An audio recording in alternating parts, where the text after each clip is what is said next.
Welcome to In Depth for a look at what is making mining headlines in the Americas.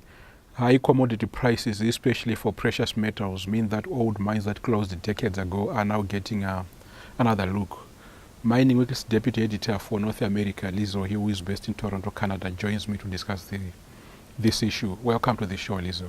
Hi, Martin. Well, is this move to reevaluate and restart historical mines a recent trend? Yeah, I think it is something that's been going on for a while. Definitely, as commodity prices have risen, everyone's starting to look at things in a different light.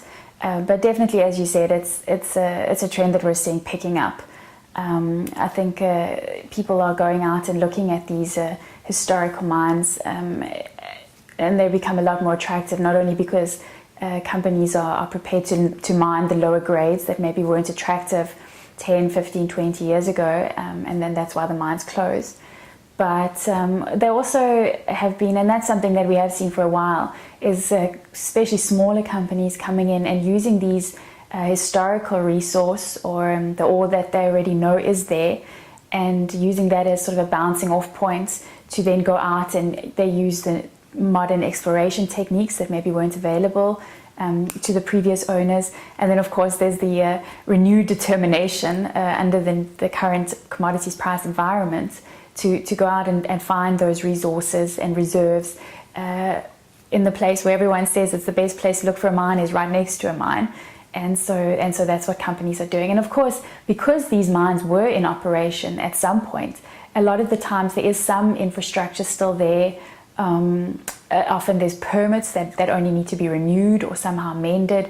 So it's a lot easier compared with building an entire greenfields operation. It's a lot easier, it's cheaper, and it's quicker to bring these operations into production. So I think it's something we have been seeing, and we're going to see a lot more of, I imagine.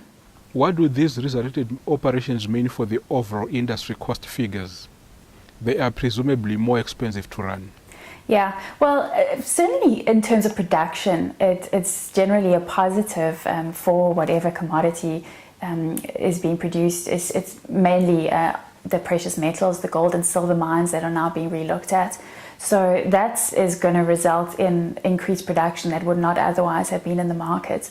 And in terms of gold, we're seeing gold production, which had been declining for years. It increased last year, and they're expecting it to increase again in 2011 and probably going forward for the next couple of years, some analysts are saying. But as you say, in terms of costs, these operations, while they're cheaper to bring into production, generally are a lot more costlier to operate. And I mean, we're hearing of mines being considered, these feasibility studies being run. We're hearing about operations that with the total cost of sales is something, upwards of $900 into the four figures. Obviously these mines in today's gold prices, I'm sorry, I was talking gold, in today's gold prices, these operations are actually in the money, that they will be likely profitable if prices stay where they are. But, to hear some of these numbers, it's, if you think about maybe even just 5 years ago, something like that would have sounded like an April Fool's joke. And are investors prepared to put money into these ventures?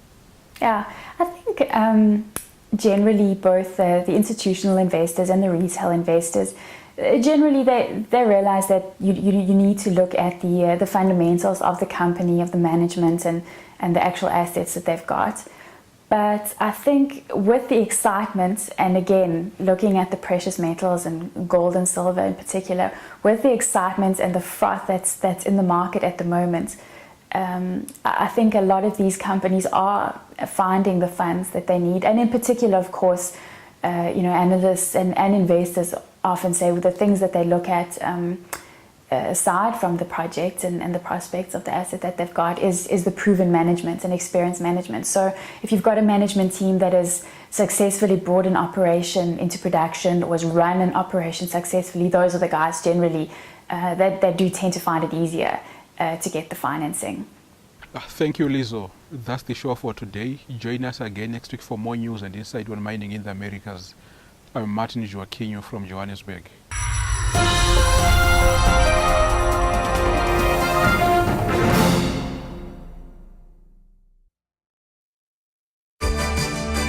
For 30 years, Creamer Media's Engineering News has delivered unmatched insight into South Africa's real economy. Subscribe now and go to engineeringnews.co.za for the real economy in real time.